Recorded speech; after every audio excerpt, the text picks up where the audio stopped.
दोस्तों नमस्कार। आपकी सफलता ही मेरा मिशन है। ज्ञान कोश एजुकेशन पर आपका अभिनंदन है।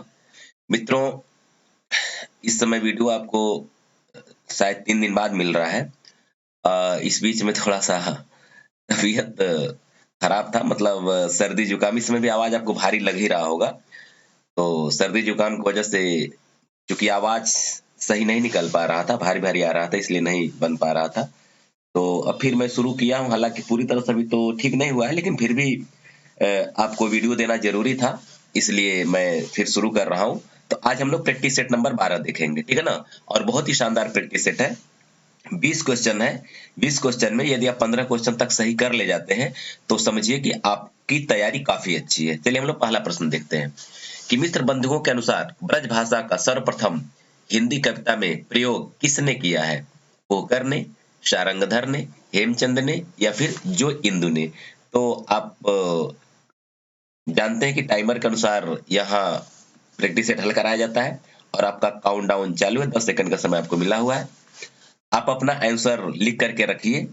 फिर जब आपका समय पूरा हो जाएगा 10 सेकंड, मैं आंसर बता दूंगा और आप उसे मिलान कर लीजिएगा। चलिए देखिए, तो अब पहला है आपका पहले क्वेश्चन का आंसर हो जाएगा बी, शारंगधर। मिस्र बंधुओं के अनुसार ब्रज भाषा का सर्वप्रथम हिंदी कविता में प्रयोग किया था, किसने किया था? तो शारंगधर ने किया था। अगला प्रश्न, निम्नलिखित काव्य कृतियों को रचना काल के आरोही क्रम में व्यवस्थित कीजिए। पहला है साकेत, कामायनी, लोकायतन या प्रियप्रवास, या फिर बी प्रियप्रवास, साकेत, कामायनी, लोकायतन, या फिर सी प्रियप्रवास, कामायनी, साकेत, लोकायतन, या फिर डी कामायनी, साकेत, लोकायतन और प्रियप्रवास। इनमें से कौन सही है आपको ये बताना है, ठीक है? तो अब आप अपना सही आंसर देखिए क्या होगा। तो आपका आंसर हो जाएगा बी, प्रिय प्रवास, साकेत, कामायनी, उसके बाद लोकायतन, ठीक है ना? ये आपका ऑप्शन है। चलिए अगला क्वेश्चन में देखते हैं। निम्नलिखित नाटकों के काल के आरोही क्रम में व्यवस्थित कीजिए। ए भारत दुर्दशा, चंद्रगुप्त, सिंदूर की होली, आधे अधूरे। बी आधे अधूरे, चंद्रगुप्त, भारत दुर्दशा, सिंदूर की होली। सी चंद्रगुप्त, भारत दुर्दशा, सिंदूर की होली, आधे अधूरे। या फिर डी सिंदूर की होली, चंद्रगुप्त, भारत दुर्दशा, आधे अधूरे। इन चारों ऑप्शन में कौन सा ऑप्शन सही है आपको ये बताना है, ठीक है? तो आपका सही आंसर हो जाएगा ए, भारत दुर्दशा, चंद्रगुप्त, सिंदूर की होली और आधे अधूरे। अगला प्रश्न, कौन सा पात्र चंद्रगुप्त नाटक का नहीं है? ए कार्नेलिया, बी मंदाकिनी, सी अलका और डी कल्याणी। इसमें से कौन ऑप्शन आपका सही है? ए या बी या सी या डी, ठीक है ना? आपको बताना है कि कौन सा पात्र चंद्रगुप्त नाटक का नहीं है, यानी 3 इसमें है और 1 नहीं है, तो कौन नहीं है? तो आपका आंसर हो जाएगा बी, मंदाकिनी। मंदाकिनी चंद्रगुप्त नाटक की पात्र नहीं है, बाकी कार्नेलिया, अलका, कल्याणी ये तीनों हैं। ध्यान रखिएगा। 5वां प्रश्न, हृदय की मुक्तावस्था को रस दशा किसने कहा है? Option number A doctor Nagendra, B Acharya Ramchandra Shukla, C Acharya Mammat और डी आचार्य हजारी प्रसाद द्विवेदी। तो हृदय की मुक्तावस्था को रस दशा किसने माना है आपको ये बताना है। तो सही आंसर आपका हो जाएगा बी, आचार्य रामचंद्र शुक्ल। अगला प्रश्न, निम्न को काल के आरोही क्रम में व्यवस्थित कीजिए। ए अभिव्यक्तिवाद, भुक्तिवाद, आरोपवाद, अनुमितिवाद। बी आरोपवाद, अनुमितिवाद, भुक्तिवाद, अभिव्यक्तिवाद। सी अनुमितिवाद, आरोपवाद, अभिव्यक्तिवाद, भुक्तिवाद। या फिर डी भुक्तिवाद, अभिव्यक्तिवाद, अनुमितिवाद या फिर आरोपवाद। तो आप बताएं सही आंसर आपका क्या होगा, ठीक है ना? तो सही आंसर आप आशा है कि आप कर चुके होंगे। चलिए मैं बताता हूं, आपका ऑप्शन नंबर बी आरोपवाद, अनुमितिवाद, भुक्तिवाद और अभिव्यक्तिवाद, ये ऑप्शन आपका सही है। अगला प्रश्न, निम्न सूचियों को सुमेलित कर सही कोड का चयन कीजिए। मूड पर मुकुटधर सोहत गोपाल है, इधर इसके सामने है। क्लिष्टतम माने इसको दोष आपको बताना है कि एक तरफ शब्द है, दूसरी तरफ शब्द दोष है। तो वाक्य दोष है, एक तरफ वाक्य है, दूसरे वाक्य दोष है। आपको मिलान करना है कि कौन सा वाक्य दोष किसके साथ जुड़ा हुआ है? तो मूड पे मुकुटधर सोहत गोपाल है, इसमें कौन सा दोष है? नखत वेद ग्रह जोरी, अर्ध करी को वर्जय हम खात, इसमें कौन सा श्रुति दोष है? इसी तरह विस्मय यह गोदावरी अमृतन को फल दे, इसमें कौन सा काव्य दोष है? या फिर विश्व में लीला निरंतर कर रहे हैं मानवी, इसमें कौन सा काव्य दोष है? आपको बताना है। एक तरफ काव्य दोषों को लिखा गया है, क्लिष्टत्व दोष, अक्रमत्व दोष, श्रुति कटुत्व दोष, अप्रतत्व दोष। तो सही क्या है आपको ये बताना है। तो देखिए आपका सही ऑप्शन क्या हो जाएगा? अंतिम डी, यानी कि मूड पर मुकुट धरे सोहत गोपाल है, इसमें ग्राम्यत्व दोष है। कैसे है? क्योंकि मूड शब्द जो है ग्रामीण बोलचाल की भाषा है, इसलिए यहाँ ग्राम्यत्व दोष हो जाएगा। ठीक है ना? अच्छा, उसके बाद से ऑप्शन नंबर जो बी का ए, यानी कि नखत वेद ग्रह जोर अर्ध करी हम वर्जय खात, यह जो है कि इसमें क्लिष्टत्व दोष है, यानी कि जिस कविता को का अर्थ समझने में बहुत कठिनाई का सामना करना पड़े, उस तरह के दोष को हम क्या कहते हैं? क्लिष्टत्व दोष कहते हैं। इसके अगर इसके अर्थ की बात अगर किया जाए तो नखत मन होता है नक्षत्र, तो नक्षत्र 27 होते हैं, 27 नक्षत्र, 4 वेद, 27 4 क्या हो गया? 31, ठीक है ना? और 9 ग्रह, ग्रह 9 होते हैं, 9 ग्रह जोड़ करके यानी 40 हुआ, 27 नखत, 27 नक्षत्र, 4 वेद और 9 ग्रह, ये जोड़ करके आपका 40 हुआ। जोड़ी अर्ध और उसका आधा करिए, यानी 40 का आधा जो करेंगे। गोपियां कहती हैं, विरह की यह पराकाष्ठा है, और ये ब्रज से कहती हैं कि ब्रज में गोपियां कहती हैं उद्धव से कि हे उद्धव, हम लोग नक्षत्रों को, ग्रहों को और वेदों को जोड़कर आधा करके जो बचता है वही हम खाते हैं। अब देखिए कितना कठिन इसका अर्थ होगा। तो क्या है? 27 नक्षत्र, 4 वेद, 9 ग्रह, आपका 40 हो गया। 40 का आधा जोड़ेंगे, मतलब आधा करेंगे, जोड़ेंगे नहीं, 40 का आधा करेंगे तो कितना हो जाएगा? 20। 20 यानी विष, यानी हम विष खा रहे हैं। विष को न कह करके इतना घुमा करके कहिए तो इसका अर्थ काफी कठिन, इसलिए यहाँ क्लिष्टत्व दोष हो जाएगा। समझ में आ रहा है ना?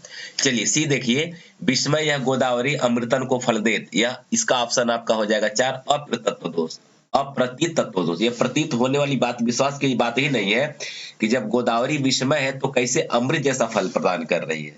ये बिल्कुल ये प्रतीत वाली बात ही नहीं, विश्वास की बात, इसलिए अप्रतीतत्व दोष होगा। और जो अगला है डी, विश्व में लीला निरंतर कर रहे हैं मानवी, यह इसमें जो है कि अक्रमत्व दोष है। विश्व में मानवी लीला निरंतर कर रहे हैं, ये होना चाहिए। तो लीला यहाँ है और मानवी सबसे अंत में है, इसलिए यहाँ क्रम सही नहीं है, इसलिए यहाँ अक्रमत्व दोष है। तो मैं व्याख्या कर दिया हूं ताकि आपको सुविधा रहे। ठीक है ना? थोड़ा टाइम तो लगा है, लेकिन इस तरह का अगर कहीं प्रश्न आ जाए तो फिर आपको इस तरह का कोई अड़चन नहीं आएगा। चलिए आगे देखिए, निम्न को कालक्रम अनुसार व्यवस्थित कीजिए और सही विकल्प चुनिए। ए ध्वनि संप्रदाय, रस संप्रदाय, अलंकार संप्रदाय, रीति संप्रदाय। बी रस संप्रदाय, अलंकार संप्रदाय, रीति संप्रदाय और ध्वनि संप्रदाय। सी अलंकार संप्रदाय, ध्वनि संप्रदाय, रस संप्रदाय, रीति संप्रदाय। और डी रीति संप्रदाय, ध्वनि संप्रदाय, अलंकार संप्रदाय और रस संप्रदाय। इसमें से कौन सही है? आशा है कि आप अपना आंसर लिख चुके होंगे। अब सही आंसर जानिए क्या है, मिलान कर लीजिए। तो बी हो जाएगा रस संप्रदाय, उसके बाद अलंकार संप्रदाय, उसके बाद रीति संप्रदाय, उसके बाद ध्वनि संप्रदाय है। ये उसका क्रम है। अगला प्रश्न 9वां, को घट ए वृषभानुजा वे हलधर के वीर में कौन सी व्यंजना है? शाब्दी व्यंजना है, या फिर बी आर्थी व्यंजना है, या फिर सी रस व्यंजना है, या फिर डी इसमें से कोई नहीं है। तो आपको ये बताना है कि इसमें कौन सी व्यंजना है। को घट ए वृषभानुजा वे हलधर के वीर, इसमें मित्रों आपका शाब्दी व्यंजना, क्योंकि शब्द से व्यंजना प्रकट हो रही है। क्योंकि एक जगह वृषभानु की अनुजा यानी वृषभानु, वृषभानु नहीं, वृषभ, वृषभ की अनुजा यानी कि बैल की छोटी बहन यानी कि गाय, पहला अर्थ गाय होगा। और एक तरफ है वृषभानु की जा माने पुत्री, वृषभानु की पुत्री अर्थात राधा, इसलिए शब्द से इसका व्यंजना हो रहा है, इसलिए यहाँ शाब्दी व्यंजना होगा। चलिए आगे देखिए, इन आचार्यों को कालक्रम के अनुसार व्यवस्थित कीजिए। ए आचार्य अभिनव गुप्त, आचार्य मम्मट, आचार्य दंडी और आचार्य भामा।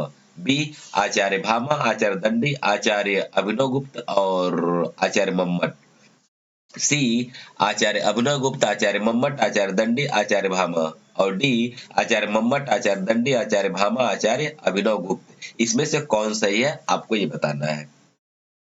तो आशा है कि आप इसे टिक कर चुके होंगे। सही आंसर जान लीजिए क्या है। आपका आंसर है बी, पहले भामा है, उसके बाद दंडी है, उसके बाद अभिनव गुप्त है, उसके बाद मम्मट है। तो इस तरह से आपका सही आंसर हो जाएगा, ठीक है ना। चलिए, वीडियो कैसा लग रहा है दोस्तों, आप हमें कमेंट करके अवश्य बताएं। इन ग्रंथों को आरोही क्रम में व्यवस्थित कीजिए। ए काव्यादर्श, काव्यालंकार, ध्वन्यालोकलोचन, काव्य प्रकाश। बी ध्वन्यालोकलोचन, काव्य प्रकाश, काव्यादर्श और काव्यालंकार। सी काव्यालंकार, काव्यादर्श, ध्वन्यालोकलोचन, काव्य प्रकाश और डी काव्य प्रकाश, काव्यालंकार, ध्वन्यालोकलोचन और काव्यादर्श। इसमें से कौन सही है आपको ये बताना है। आवाज थोड़ा सा भारी लग रहा होगा लेकिन आप मैनेज कर सकते हैं, मुझे विश्वास है, क्योंकि सबसे पहले आपको वीडियो देना जरूरी था, इसलिए थोड़ा सा गले में दर्द है, फिर भी कोई बात नहीं है। हाँ, वीडियो कैसा लग रहा है आप कमेंट करके अवश्य बताएंगे। अगर अच्छा लग रहा है तो लाइक शेयर सब्सक्राइब जरूर कर लीजिएगा। चलिए आगे आंसर देखिए। सी काव्यालंकार, काव्यादर्श, ध्वन्यालोकलोचन और काव्य प्रकाश, यही आपका सही आंसर होगा। पहले काव्यालंकार है, उसके बाद काव्यादर्श है, उसके बाद ध्वन्यालोकलोचन है, उसके बाद काव्य प्रकाश है। इसको एक बार आप भी थोड़ा सा देख लीजिएगा, क्योंकि जहां तक ध्वन्यालोकलोचन की जो बात है, अभिनव गुप्त की जो रचना है, इनका 10वीं शताब्दी है काल, और काव्य प्रकाश यानी मम्मट का जो है कि 11वीं शताब्दी है। जो मेरे पास जो बुक है उससे मैं यहाँ किया हूँ। थोड़ा सा आप भी अपने आपके पास कोई संसाधन होगा देख लीजिएगा, लेकिन मैं पूरी तरह आश्वस्त हूँ कि इसमें कहीं कोई संशय नहीं है, लेकिन फिर भी आप अपना मिलान कर लीजिएगा। कहीं आपके पास कोई बुक हो तो उसे मिला लीजिएगा, ठीक है ना। चलिए अगला देखिए, 12वां। कवि की अनुभूति का साधारणीकरण होता है, यह मत किस भारतीय आचार्य का है। ए बाबू श्याम सुंदर दास, बी आचार्य रामचंद्र शुक्ल, सी आचार्य विश्वनाथ और डी नगेंद्र। इसमें से कौन सही है। ए बी सी डी में से कौन सही है आपको ये बताना है। कवि की अनुभूति का साधारणीकरण होता है, यह किस भारतीय आचार्य का मत है आपको ये बताना है। तो सही आंसर देख लीजिए, डी डॉक्टर नगेंद्र। आपका सही आंसर क्या हो जाएगा, नगेंद्र। चलिए हम लोग 13वां देखते हैं। मधुमती भूमिका का उल्लेख साधारणीकरण सिद्धांत में किस विद्वान ने किया है। ये सारे प्रश्न जो काव्य शास्त्र से हैं, परीक्षा के लिए अति महत्वपूर्ण है दोस्तों, समझ लीजिएगा। आपका ऑप्शन नंबर ए है भट्टनायक, बी डॉक्टर नगेंद्र, सी आचार्य रामचंद्र शुक्ल और डी बाबू श्याम सुंदर दास। तो मधुमती की भूमिका का उल्लेख किसने किया है। मुझे पता है कि इसका आंसर आपको आना भी चाहिए, क्योंकि जो काव्य शास्त्र को एक आध दो बार जरूर अध्ययन किए हैं उनको इसका आंसर पता होगा। तो आपका आंसर हो जाएगा डी बाबू श्याम सुंदर दास। चलिए अगला प्रश्न लोग देखते हैं। यह भी प्रश्न काफी अच्छा है, बार बार पूछा भी जाता है। साधारणीकरण का आलम्बनत्व धर्म क्या होता है। यह मत इसमें से किसका है, मतलब किस आचार्य का है, ठीक है ना। तो आप बताएंगे। Option number A Acharya Ramchandra Shukla, B doctor Nagendra, C Babu Shyam Sundar Das और डी आचार्य विश्वनाथ। तो जो आप काव्य शास्त्र को पढ़े होंगे तो काफी आपके लिए आसान प्रश्न होगा, लेकिन जो पहली बार पढ़ रहे हैं उनके लिए तो ये जानना जरूरी है कि क्या सही है, ठीक है ना। तो प्रश्न काफी अच्छा है और बार बार पूछा भी जाता है। तो आप आंसर देखिए क्या होगा। ए होगा आचार्य रामचंद्र शुक्ल। 15वां क्वेश्चन देखिए, रस को व्यंजना का व्यापार किसने माना है। ए भरत मुनि, बी भट्टनायक, सी मम्मट और डी अभिनव गुप्त। ए बी सी डी में से कौन सही है कि रस को व्यंजना का व्यापार किसने माना है, ठीक है ना। तो आपका सही आंसर हो जाएगा डी अभिनव गुप्त। रस को व्यंजना का व्यापार अभिनव गुप्त ने माना है। अगला 16वां प्रश्न, संचारी भाव एवं अस्थाई भाव के बीच पोष्य पोषक संबंध होता है, यह मत किस आचार्य का है। भट्टनायक का है, या फिर आचार्य शंकु का है, या आचार्य अभिनव गुप्त का है, या फिर भट्ट लोल्लट का है। किस आचार्य का है। संचारी भाव एवं अस्थाई भाव के बीच पोष्य पोषक संबंध होता है। चलिए, तो सही आंसर आपका हो जाएगा डी भट्ट लोल्लट। भट्ट लोल्लट का ये मत है कि संचारी भाव और अस्थाई भाव के बीच पुष्य पोषक संबंध होता है, ठीक है। अगला प्रश्न, भावकत्वम साधारणीकरणम यह परिभाषा किसने दी है। ए भट्टनायक ने, बी आचार्य शंकुक ने, सी भट्ट लोल्लट ने, या फिर डी डॉक्टर नगेंद्र ने। किसने भावकत्वम साधारणीकरणम यह परिभाषा दिया है, ठीक है ना। तो सही आंसर आपका क्या होगा? आपका आंसर हो जाएगा ए, भट्टनायक ने दिया है यह परिभाषा। ठीक, अगला देखिए, कौन हो तुम वसंत के दूत, विरस पतझर में अति सुकुमार में कौन सा तत्व है? प्रतीक है, या बिंब है, या मिथक है, या फिर फैंटेसी है? प्रश्न बहुत शानदार है। इसमें क्या है? प्रतीक है, बिंब है, मिथक है, या फिर फैंटेसी है? ये क्या है आपको बताना है। कौन हो तुम बसंत के दूत, विरस पतझर में अति सुकुमार। तो आपका सही आंसर हो जाएगा ए, यह प्रतीक है। यह क्या चीज है? प्रतीक है। अगला क्वेश्चन आपका जो है 19, जो रहीम उत्तम प्रकृति काकर सकत कुसंग, चंदन विश्व व्यापत नहीं लपटे रहत भुजंग, इस दोहे में कौन सा अलंकार है? निर्दर्शना है, या दृष्टांत है, या अर्थांतर न्यास है, या फिर संदेह अलंकार है? आपको बताना है चारों में कौन सा अलंकार है। ठीक है ना। एक वीडियो मैं आपको अलंकार पर भी दूंगा, मतलब एक ऑप्शनल वीडियो, जो कि आपको मतलब सारा अलंकार उस वीडियो से कोशिश किया जाएगा कवर करने के लिए। ठीक है ना। तो आपका सही आंसर हो जाएगा सी, अर्थांतर न्यास। कौन सा अलंकार है यहाँ? अर्थांतर न्यास अलंकार है। क्वेश्चन नंबर 20, व्यंग्य व्यंजक संबंध किसने प्रतिष्ठित किया है? ए, मम्मट ने, बी, आनंदवर्धन ने, सी, अभिनव गुप्त ने, या फिर डी, भरत मुनि ने? किसने व्यंग्य व्यंजक संबंध को प्रतिष्ठित किया है या इसका प्रतिपादन किया है? आपको ये बताना है। ठीक है ना। तो आपका सही आंसर हो जाएगा सी, अभिनव गुप्त ने। ठीक है ना। तो आज हम लोग इतने 20 प्रश्नों को देखें और आप हमें कमेंट करके बताएंगे कि इन 20 प्रश्नों में कौन कितना प्रश्न आपका सही हुआ है। ठीक है ना। और इससे ये फायदा होगा कि हम ये जानेंगे कि आप प्रश्न का लेवल किस तरह का है और आपको और भी बेहतर, मतलब मैं क्वेश्चन ऐसा देता हूं जो कि परीक्षा में पूछा जाने योग्य है। और ये आप निश्चिंत रहिए कि जो प्रश्न आप यहाँ से पढ़ रहे हैं वह परीक्षा के लिए बहुत ही महत्वपूर्ण है। ठीक है ना। तो वीडियो कैसा लगा आप हमें अवश्य बताएं। अच्छा लगा हो तो लाइक और शेयर कर लीजिएगा। और यहाँ से अगर आपको निरंतर वीडियो देखना चाहते हैं आप इसको सब्सक्राइब